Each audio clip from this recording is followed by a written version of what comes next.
دنیا میں سب سے زیادہ دولت اس کے پاس ہے جس کی ماں زندہ ہے۔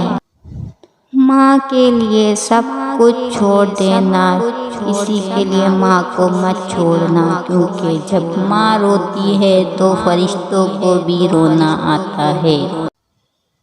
تمہیں پتہ ہے جب ماں نہیں رہتی تو کیا ہوتا ہے؟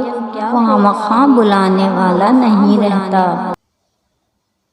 چند بچوں کو پالا تھا ایک ماں نے جتن سے، ممتا کا صلہ پھر بھی ضعیفی میں نہ پائی۔ ہر چیز تو تقسیم ہوئی باپ کے حصے، باپ کے گھر میں ایک ماں تھی جو کسی کے حصے میں نہ آئی۔ خالی پیٹ، خالی جیب اور جھوٹا پیار انسان کو زندگی میں وہ سبق سکھاتا ہے جو بڑے سے بڑا استاد نہیں سکھا پاتا۔ دنیا میں کامیابی چاہتے ہو تو ماں باپ کی خدمت کرو، ماں کا حق ادا کرتے رہو۔ قسم ہے اللہ کی، اگر تم اپنا گوشت کا حصہ کر اسے دے ڈالو جب بھی اس کا چوتھائی حق ادا نہ ہوگا۔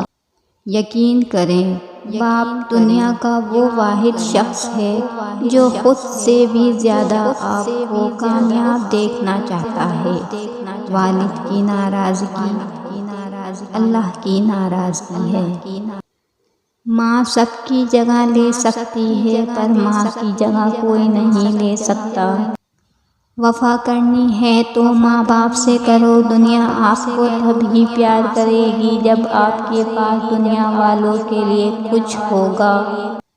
ماں سے محبت کرو، کیونکہ ماں کی پریشانی دیکھ کر اللہ پاک نے صفا مروہ کو حج کا رکن دیا۔ ماں باپ کے ساتھ تمہارا سلوک ایسی کہانی ہے جو لکھتے تم ہو لیکن تمہاری اولاد تمہیں پڑھ کر سناتی ہے۔